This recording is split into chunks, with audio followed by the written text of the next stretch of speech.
We now know the identity of the gunman in today's shooting in Washington, D.C.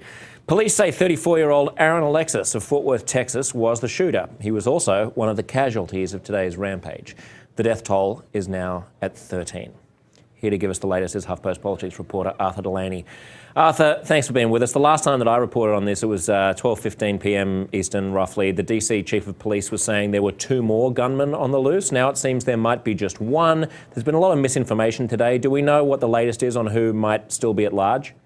Right. So earlier today, Police Chief Kathy Lanier said there were 2 men that they were looking for, and one was a white man in a tan uniform. And apparently they found that guy and talked to him and announced that he's no longer someone they're pursuing. This other person, a black man in his 40s or 50s, about 5'10", with gray sideburns, the chief said, is still on the loose, and they're looking for tips on that person. But it's not really clear why they suspect him, or what they'd seen him doing other than holding a quote long gun.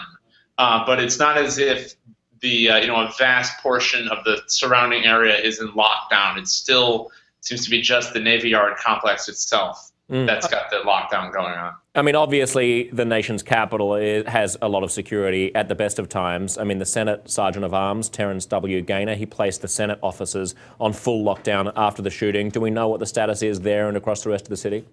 Most of the lockdowns have been lifted. The public schools that were locked down in the nearby area, the lockdown was lifted. Terry Gaynor lifted the lockdown for the Senate. Oddly, the Senate had a lockdown, but the House didn't, even though the House is actually a little bit closer. But I think that reflects the will of the American people, that really you would just get rid of the House. You could keep some of the Senate. People have some affection for their senators, I think, Arthur.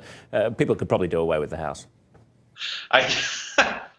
So I think that just reflected the kind of confusion that's inevitable when something like this is happening. But people are not really being told that they should be afraid of this person who is supposedly still on the loose. It's not clear how hard they're looking for him. It sort of seems like the person who is now dead, Aaron Alexis, may have been acting alone, though it's still, of course, too early to tell.